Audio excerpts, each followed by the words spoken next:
சிறிய விளம்பர இடைவேளையை தொடர்ந்து இணைந்திருக்கிறோம். தொடர்ச்சியாக நிகழ்ச்சியில் யாழ்குடா நாட்டிலிருந்து வெளிவரக்கூடிய 4 பத்திரிகைகளின் செய்திகளின் ஒரு மேற்பார்வையோடு இணைந்திருக்கலாம். முதலில் ஈழநாடு மற்றும் வலம்புரி நாடுகளின் செய்திகளை பார்க்கலாம்.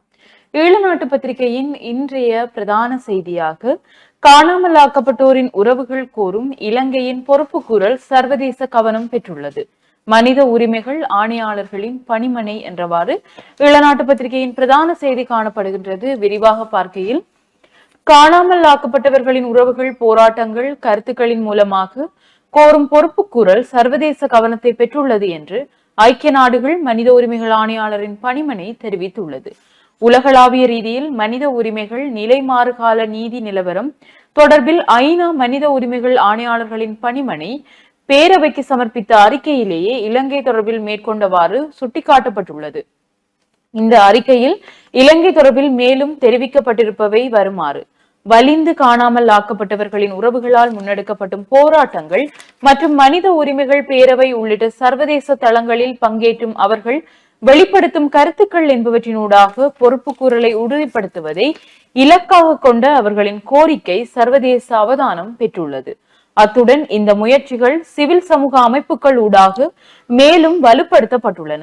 பாதிக்கப்பட்ட தரப்பினருடனான பரந்துபட்ட கலந்துரையாடலின் அடிப்படையில் கடந்த 2016ஆம் ஆண்டு கூட்ட நல்லிணக்க பொறிமுறை தொடர்பான ஆலோசனை செயலணியின் அறிக்கையில் உள்ளடக்கப்பட்டுள்ள விடயங்கள் மீதும் கவனம் பாய்ச்சுவதற்கான நடவடிக்கைகள் எடுக்கப்பட்டன.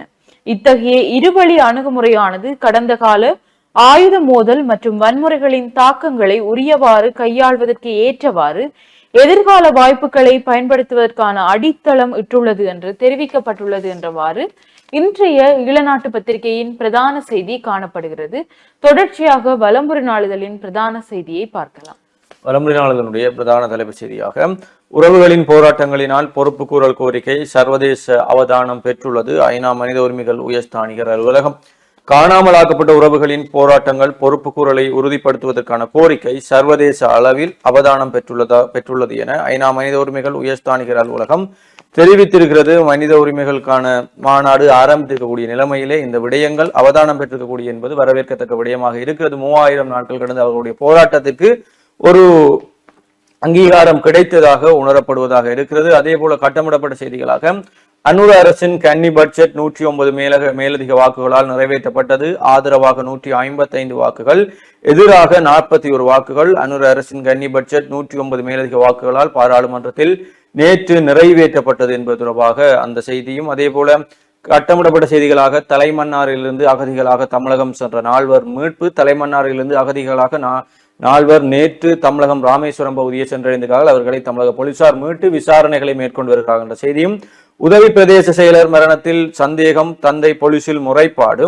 தீக்காயங்களுக்குள்ளான நிலையில் சிகிச்சை பலனின்றி உயிரிழந்த 6 மாத கர்ப்பவதியான தென்மராட்சி பிரதேச செயலகத்தின் உதவி பிரதேச செயலாளர் சதீஷ் தம்லினி வயது 35 மரணத்தில் சந்தேகம் நிலவுவதாக கோப்பாய் போலீசாரில் முறைப்பாடு அளிக்கப்பட்டிருக்கிறது.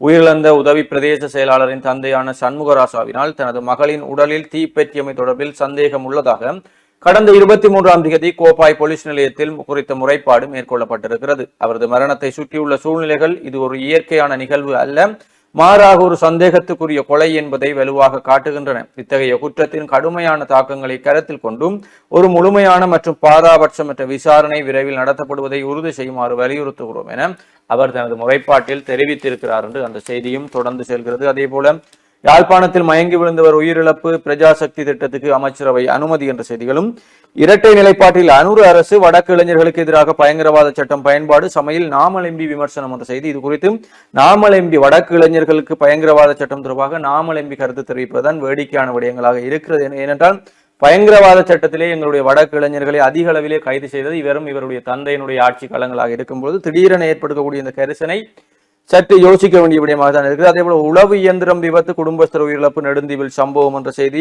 உள்ளூராட்சி தேர்தலில் தனித்து களமிறங்குவோம், தமிழரசு கட்சி அறிவிப்பு. உள்ளூராட்சி சபை தேர்தலில் ஏற்கனவே எடுத்துக்கொண்ட தீர்மானத்துக்கு அமைவாக இலங்கை தமிழரசு கட்சி தனித்து போட்டியிட உள்ளதாக கட்சியின் பதில் பொதுச் செயலாளர் எம் ஏ சுமந்திரன் தெரிவித்திருக்கிறார் என்ற செய்தி. நாட்டின் பாதுகாப்பு நிலவரம் குறித்து இராணுவ அதிகாரிகளுடன் ஜனாதிபதி அனுர கலந்துரையாடல் என்ற புகைப்படம் தாங்கிய செய்திகளும் வலம்புரியினுடைய முற்பக்க செய்திகளாக காணப்படுகிறது. தொடர்ச்சியாக ஈழநாட்டு பத்திரிகையின் ஏனைய முற்பக்க செய்திகளோடு இணைந்திருக்கலாம். ஈழநாட்டு பத்திரிகையின் ஏனைய முற்பக்க செய்திகளாக இலங்கை தொடர்பில் பேசாத மனித உரிமை ஆணையாளர் என்ற ஒரு செய்தி காணப்படுகிறது. விரிவாக பார்க்கையில் ஐநா மனித உரிமைகள் பேரவையின் கூட்டத்தொடரின் முதல் நாளில் உரையாற்றிய ஐநா மனித உரிமைகள் ஆணையாளர் வால்ஹர் டெர்க் இலங்கை தொடர்பில் எதுவும் பேசவில்லை. ஐநா மனித உரிமைகள் பேரவையின் 58வது கூட்டத்தொடர் நேற்று முன்தினம் திங்கட்கிழமை ஜெனீவாவில் ஆரம்பமானது. இந்த கூட்டத்தொடர் எதிர்வரும் ஏப்ரல் 4ஆம் தேதி வரை நடைபெற உள்ளது என்றவாறு இந்த செய்தி தொடர்ந்து செல்கிறது. பொன் அணிகளின் போர் நாளை ஆரம்பமாகிறது. பொன் அணிகளின் போர் என்று வர்ணிக்கப்படும் யாழ்ப்பாணம் சென்ட் பேட்ரிக்ஸ் கல்லூரி, வட்டுக்கோட்டை யாழ்ப்பாண கல்லூரி அணிகளின் பெரும் துடுப்பாட்ட போட்டி நாளை ஆரம்பமாகின்றது என்றவாறு இந்த செய்தி காணப்படுகிறது. கட்டமிடப்பட்ட செய்தியாக துப்பாக்கிச் சூட்டில் 17 பேர் உயிரிழப்பு இந்த ஆண்டில் மட்டும். இந்த ஆண்டில் 17 துப்பாக்கிச் சூட்டு சம்பவங்கள் இடம்பெற்றுள்ளன. இவற்றில் 17 பேர் உயிரிழந்துள்ளனர். இந்த சம்பவங்களுடன் தொடர்புடைய என்ற சந்தேகத்தில் 49 பேர் கைது செய்யப்பட்டுள்ளனர் என்று போலீஸ் பேச்சாளர் புத்திக மனதுங்க தெரிவித்துள்ளார் என்றவாறு இந்த செய்தி காணப்படுகிறது. பட்ஜெட்டின் 2ஆம் வாசிப்பு பாராளுமன்றில் நிறைவேறியது. செல்வம் ஆதரவு, தமிழ் அரசு புறக்கணிப்பு என்ற செய்தியும், டிராக்டர் கவிழ்ந்து விழுந்து குடும்பஸ்தர் பலி, வேக கட்டுப்பாட்டை இழந்து டிராக்டர் கவிழ்ந்த விபத்தில் அதனை செலுத்திய இளம் குடும்பஸ்தர் உயிரிழந்துள்ளார். நெடுந்தீவில் நேற்று முன்தினம் இரவு இடம்பெற்ற இந்த விபத்தில் அதே இடத்தைச் சேர்ந்த நவரத்னம் ஐங்கரன் என்பவரே இவ்வாறு உயிரிழந்துள்ளார் என்றவாறு இந்த செய்தி காணப்படுகிறது. கட்டமிடப்பட்ட செய்தியாக அரச பாதுகாப்பு எனக்கு அவசியம், அர்ச்சுனா எம்பி. நீதிமன்றத்தில் ஒருவர் சுட்டுக் கொலை செய்யப்பட்டார். அத்துடன் கடந்த வாரங்களில் பல்வேறு கொலை சம்பவங்கள் இடம்பெற்றுள்ளன. இவை எனது பாதுகாப்பு தொடர்பில் கரிசனையை ஏற்படுத்தி உள்ளன. ஆகவே எனக்கு 2 பாதுகாப்பு உத்தியோகத்தர்களை வழங்க வேண்டும் என்று சபாநாயகரை கோரியுள்ளார் யாழ் மாவட்ட சுயேட்சை எம்பியான அர்ச்சுனா என்றவாறு இந்த செய்தி காணப்படுகின்றது. நாமல் ராஜபக்சவின் உயிருக்கு அச்சுறுத்தல், சாகர காரியவசம். பாராளுமன்ற உறுப்பினர் நாமல் ராஜபக்சவிற்கு உயிர் அச்சுறுத்தல் உள்ளது என்று ஸ்ரீலங்கா பொதுஜன பெரமுனவின் பொதுச் செயலாளர் சாகர காரியவசம் தெரிவித்துள்ளார். நேற்று செவ்வாய்க்கிழமை பொதுஜன பெரமுனவின் தலைமையகத்தில் நடந்த செய்தியாளர் சந்திப்பிலேயே அவர் இதனை தெரிவித்தார் என்றவாறு இந்த செய்தி காணப்படுகிறது. அதனைத் தொடர்ந்து நெருக்கடியான சூழலிலேயே பட்ஜெட் தயாரிக்கப்பட்டது, பிரதமர் ஹரணி தெரிவிப்பு என்ற செய்தியும் கட்டமிடப்பட்ட செய்தியாக வறட்சி தொடர்ந்தால் மின் கட்டணம் உயரும், மின்சக்தி எரிசக்தி அமைச்சர் தெரிவிப்பு என்றவாறு ஒரு செய்தி காணப்படுகிறது. மகேந்திரனை நாட்டிற்கு அழைத்து வர முயற்சி, அரசாங்கம் அறிவிப்பு. மத்திய வங்கி பிணைமுறை மோசடி தொடர்பான முன்னாள் மத்திய வங்கி ஆளுநர் அர்ஜுனா மகேந்திரனை மீண்டும் விசாரணைக்கு அழைத்து வருவதற்கு தேவையான நடவடிக்கைகளை அரசாங்கம் எடுத்துள்ளதாக அமைச்சரவை பேச்சாளர் நலிந்த ஜெயதிச தெரிவித்துள்ளார் என்றவாறு ஈழநாட்டு பத்திரிகையின் முற்பக்க செய்திகள் பிரசுரிக்கப்பட்டுள்ளன. தொடர்ச்சியாக உட்பக்க செய்திகளை பார்க்கலாம். மீனவர்களின் அத்துமீறலை தடுப்பதற்கு இந்தியா நடவடிக்கை எடுக்க வேண்டும், இந்திய பிரதி உயர்ஸ்தானிகரிடம் கடற்தொழில் அமைச்சர் வலியுறுத்து என்ற ஒரு செய்தி. இந்திய மீனவர்கள் இலங்கை கடற்பரப்புக்குள் அத்துமீறி நுழைந்து கடற்தொழிலில் ஈடுபடுவதை தடுப்பதற்கு இந்திய ஒன்றிய மற்றும் தமிழக அரசாங்கம் என்பன காத்திரமான நடவடிக்கைகளை எடுக்க வேண்டும் என்று கடற்தொழில், நீரியல், கடல் வளங்கள் அமைச்சர் ராமலிங்கம் சந்திரசேகர் கோரிக்கை விடுத்தார் என்றவாறு செய்தி காணப்படுகிறது.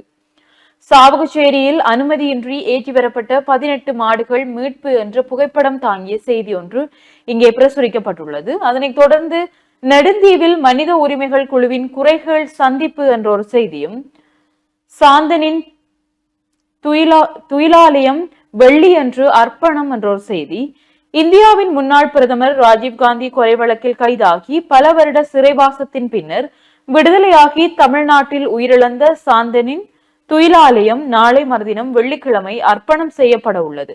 33 ஆண்டுகள் தாயக மண்ணுக்காக சிறையிலேயே சாவடைந்த சாந்தனின் 1ஆம் ஆண்டு நாளில் அவர் விதைக்கப்பட்ட இடத்தில் அவர் குடும்பத்தாரால் அமைக்கப்பட்ட துயிலாலயம் அவரின் தாயாரால் திறந்து வைக்கப்பட உள்ளது என்றவாறு இந்த செய்தி காணப்படுகிறது.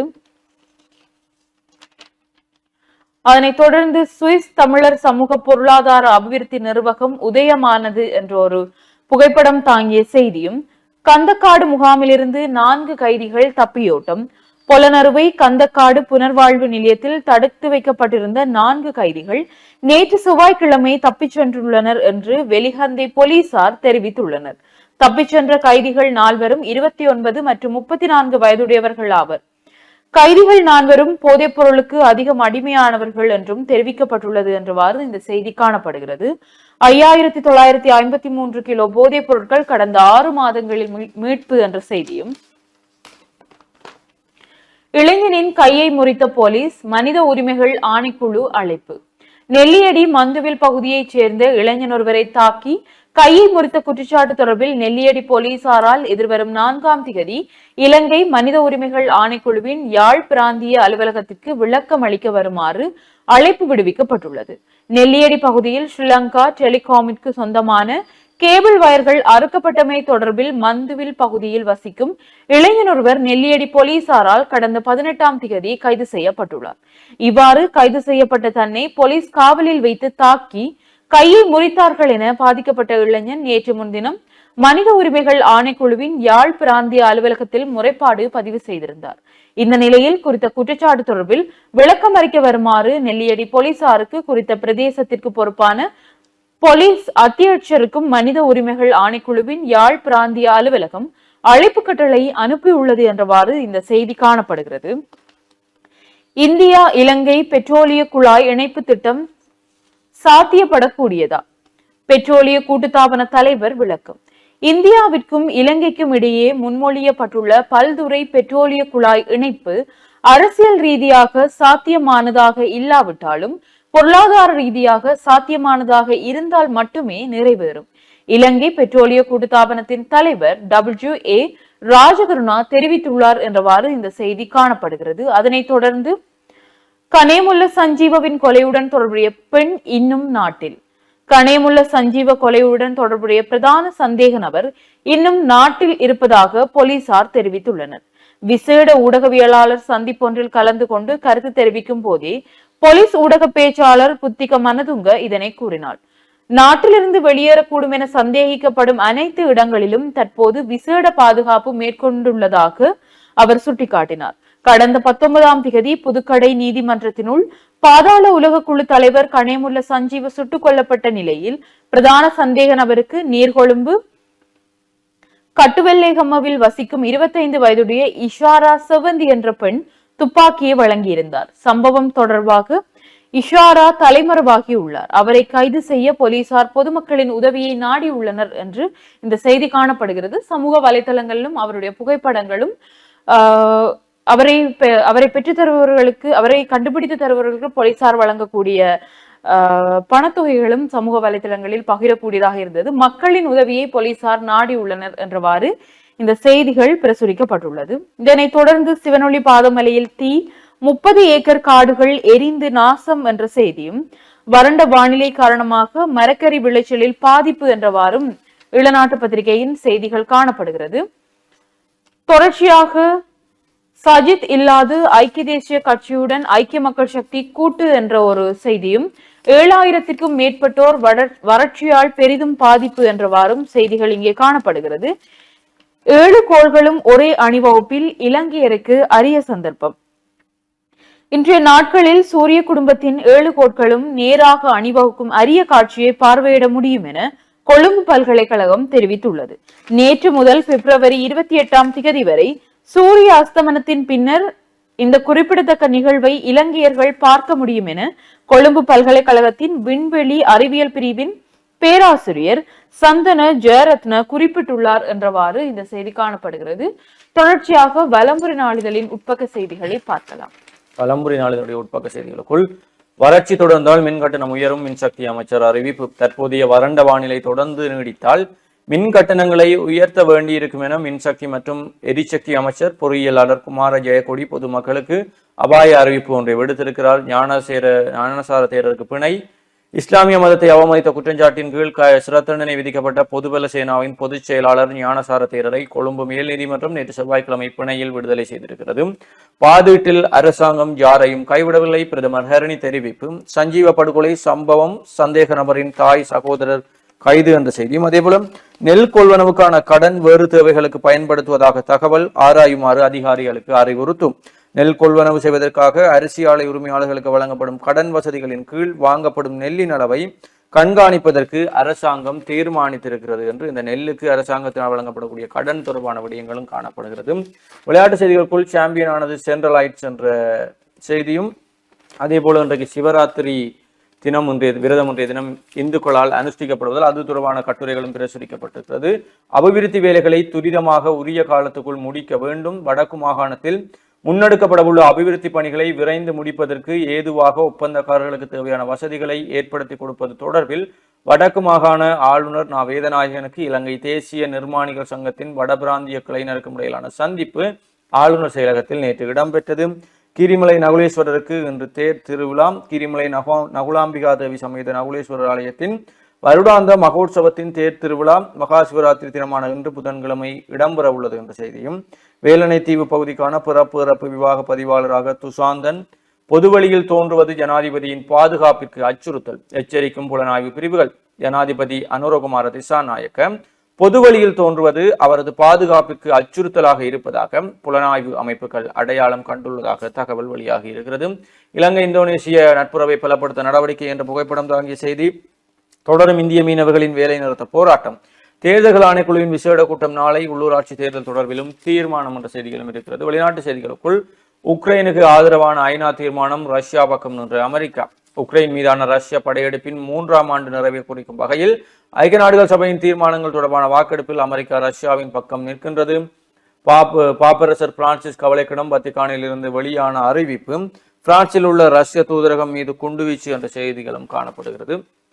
அதே போல ஆனந்த வாழ்வு தரும் சிவராத்திரி என்று சிவராத்திரி விரதம் தொடர்பான கட்டுரை ஒன்றும், அதிபர் ஆசிரியர்களின் பாதுகாப்பை உறுதிப்படுத்தி தருமாறு கோரி மகஜர் கையளிப்பு. கிளிநொச்சி மாவட்டத்தில் அண்மைய நாட்களாக அதிகரித்து வரும் வழிப்பறி கொள்கைகள் மற்றும் அதிபர் ஆசிரியர்கள் மீதான தாக்குதல்களை கண்டித்தும் பாதுகாப்புகளை உறுதிப்படுத்துமாறும் கோரியும் கிளிநொச்சி மாவட்ட அதிபர்கள் சங்க பிரதிநிதிகள் நேற்று கிளிநொச்சி மாவட்டத்தில் பதில் அரச அதிபர் எஸ். முரளிதரனை சந்தித்து கலந்துரையாடியதுடன் தங்களது கோரிக்கை அடங்கிய மகஜர் ஒன்றையும் கையளித்திருக்கிறார்கள்.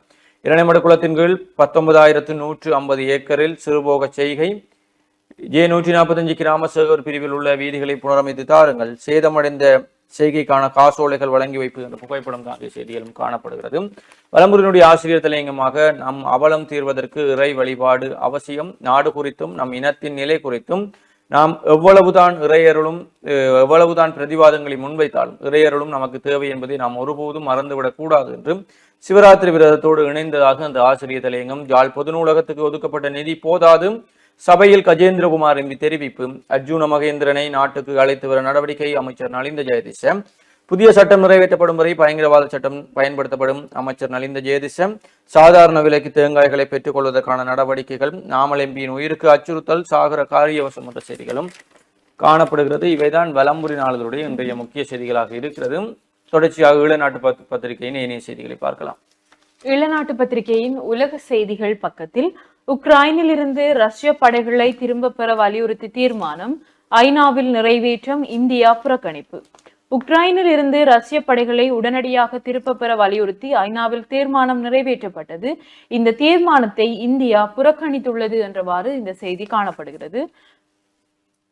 கூட்டத்தில் வாக்குவாதம். அமைச்சர் ராஜினாமா. நியூசிலாந்தின் வர்த்தகத்துறை அமைச்சர் ஆண்ட்ரூ ஃபேலி தனது பதவியை ராஜினாமா செய்துள்ளார். அங்கு தேசியவாத கட்சி தலைமையிலான ஆட்சி நடைபெறுகிறது. வர்த்தகத்துறை அமைச்சராக ஆண்ட்ரூ பதவி வகித்து வந்தார். கடந்த அக்டோபர் மாதம் தலைநகர் வெலிங்டனில் வணிகர்களுக்கான மாநாடு ஒன்று நடைபெற்றது. இதில் கலந்து கொண்ட ஆண்ட்ரூ வணிகர்களுடன் உரையாடினார். அப்போது கூட்டத்தில் இருந்த நபர் ஒருவருக்கும் அமைச்சருக்கும் இடையே வாக்குவாதம் ஏற்பட்டுள்ளது. இதனால் ஆத்திரமடைந்த ஆண்ட்ரூ அந்த நபரை அவதூறாக விமர்சித்தார். அவரது இந்த செயலுக்கு கடும் எதிர்ப்பு கிளம்பின. இதனை அடுத்து அமைச்சர் பகிரங்கமாக மன்னிப்பு கோரினார். எனினும் எதிர்க்கட்சிகள் தொடர்ந்தும் அவரை விமர்சித்து வந்தன. இந்த நிலையில் நேற்று ஆண்ட்ரூ தனது அமைச்சர் பதவியை ராஜினாமா செய்ததாக அறிவித்துள்ளார் என்றவாறு இந்த செய்தி காணப்படுகிறது. ஜெர்மனி பொது தேர்தலில் ஆளும் கட்சி படுதோல்வி. புதிய பிரதமராக ஃப்ரைடுரிஷ் தெரிவு என்ற செய்தியும். 1600 அரச ஊழியர்கள் பணி நீக்கம். அமெரிக்காவில் 1600 அரச ஊழியர்கள் பணி நீக்கம் செய்யப்பட்டுள்ளனர். அமெரிக்க ஜனாதிபதியாக கடந்த மாதம் பதவியேற்ற டொனால்ட் ட்ரம்ப் பல்வேறு முக்கிய திருத்தங்களை மேற்கொண்டு வருகிறார். இந்த நிலையில் அமெரிக்காவின் சர்வதேச மேம்பாட்டு நிறுவனத்தில் பணிபுரிந்த 1600 ஊழியர்களை பணி நீக்கம் செய்வதாக ட்ரம்ப் நிர்வாகம் அறிவித்துள்ளது. மேலும் பல்வேறு நாடுகளில் பணிபுரியும் 4500க்கும் மேற்பட்ட சர்வதேச மேம்பாட்டு நிறுவன ஊழியர்களை ஊதியத்துடன் கூடிய கட்டாய விடுப்பில் அனுப்பி உத்தரவு பிறப்பிக்கப்பட்டுள்ளது என்றவாறு இந்த செய்தி காணப்படுகிறது. விமானப்படை தளம் மீது பங்களாதேஷில் தாக்குதல் என்ற செய்தியும், ரஷ்ய தூதரகத்தில் குண்டுவெடிப்பு. பிரான்ஸ் மார்ஷே நகரில் உள்ள ரஷ்ய தூதரகத்தில் நேற்று காலை குண்டுவெடித்துள்ளது. தூதரக பூந்தோட்ட பகுதியில் மர்ம நபர்கள் சிலர் 2 குண்டுகளை வீசி சென்றனர் என தெரிவிக்கப்பட்டுள்ளது என்றவாறு இளநாட்டு பத்திரிகையின் உலக செய்திகள் காணப்படுகிறது. தொடர்ச்சியாக விளையாட்டு செய்திகள் பக்கத்தில் 5 விக்கெட் வித்தியாசத்தில் நியூசிலாந்து அபார வெற்றி என்ற ஒரு புகைப்படம் தாங்கிய செய்தியும், இலங்கை சாதனையை சமன் செய்த நியூசிலாந்து என்ற ஒரு செய்தி, 9வது ICC சாம்பியன்ஸ் கிண்ண கிரிக்கெட் போட்டியில் பாகிஸ்தான் மற்றும் துபாயில் நடைபெற்று வருகிறது. இதில் நேற்று முன்தினம் நடைபெற்ற 6வது லீக் நியூசிலாந்து அணி பங்களாதேஷை எதிர்கொண்டது. அத்தோடு 5 விக்கெட் வித்தியாசத்தில் நியூசிலாந்து வெற்றி பெற்றது என்றவாறு இந்த செய்தி காணப்படுகிறது. எந்த அனுகூலமும் கிடைக்கவில்லை, ரிஸ்வான் கவலை என்ற செய்திகளும், பிரைடன் ஹார்க்ஸ் திடீர் விலகல், இந்திய அணிகள் அதிர்ச்சி தோல்வி என்றவாறும் புகைப்படம் தாங்கிய செய்திகள் இங்கே பிரசுரிக்கப்பட்டுள்ளது. அதனைத் தொடர்ந்த உள்நாட்டு செய்திகளாக, அமைச்சுக்களுக்குள் ஒதுக்கிய நிதியை வினைத்திறனுடன் பயன்படுத்துங்கள், அதிகாரிகளுக்கு ஜனாதிபதி அறிவுறுத்தல் என்ற செய்தியும், குளித்துக் கொண்டிருந்தவர் மயங்கி விழுந்து உயிரிழப்பு. யாழ்ப்பாணத்தில் குளித்துக் கொண்டிருந்தவர் திடீரென மயங்கி விழுந்து உயிரிழந்துள்ளார். இந்த சம்பவம் வவுனியா தோணிக்கல் பகுதியைச் சேர்ந்த வடிவேலு சட்குணராசா என்பவரே இவ்வாறு உயிரிழந்துள்ளார் என்றவாறு பிரசுரிக்கப்பட்டுள்ளது. இதனைத் தொடர்ந்த இறுதிப்பக்க செய்திகளாக, வரவு செலவு திட்டத்தில் யாரையும் கைவிடவில்லை, சபையில் கூறினார் பிரதமர் என்ற ஒரு செய்தி. அரசாங்கம் வரவு செலவு திட்டத்தில் யாரையும் கைவிடவில்லை எனவும், பாதிக்கப்பட்ட அனைத்து பிரிவினர்களையும் உள்ளடக்கியுள்ளதாகவும் பிரதமர் ஹரணி அமரசூரிய தெரிவித்துள்ளார் என்றவாறு இந்த செய்தி காணப்படுகிறது. பாலியாறு நீர்த்திட்டம் கைவிடப்படக்கூடாது, CVK சிவஞானம் கோரிக்கை என்ற செய்தியும், ஜனாதிபதி அனுரகுமாரவின் பாதுகாப்புக்கு அச்சுறுத்தல், புலனாய்வு அமைப்புகள் எச்சரிக்கை என்ற செய்தியோடு, தேசிய பாதுகாப்புக்கு அச்சுறுத்தல் என சிலர் தவறான பிரச்சாரம் முன்னெடுக்கின்றார்கள், அமைச்சர் நலிந்த ஜேதிச சுட்டிக்காட்டு என்றவாறு இளநாட்டு பத்திரிகையின் செய்திகள் காணப்படுகின்றது. தொடர்ச்சியாக உதயன் மற்றும் தினக்குரல் நாளிதழின் செய்திகளை பார்க்கலாம். முதலில் தினக்குரல் நாளிதழின் பிரதான செய்திகளோடு இணைந்திருக்கலாம். தினக்குரல் நாளிதழுடைய பிரதான தலைப்பு செய்தியாக, காணாமலாக்கப்பட்டோரின் உறவுகளின் போராட்டத்தினால் சர்வதேச அவதானம் பெற்ற பொறுப்புக்கூறல் கோரிக்கை சுட்டிக்காட்டும் ஐநா மனித உரிமைகள் உயர்ஸ்தானிகர் அலுவலகம் என்று தினக்குரலுடைய பிரதான தலைப்பு செய்தி காணப்படுகிறது. தொடர்ச்சியாக உதயனுடைய பிரதான தலைப்பு செய்தியோடு இணைந்திருக்கலாம்.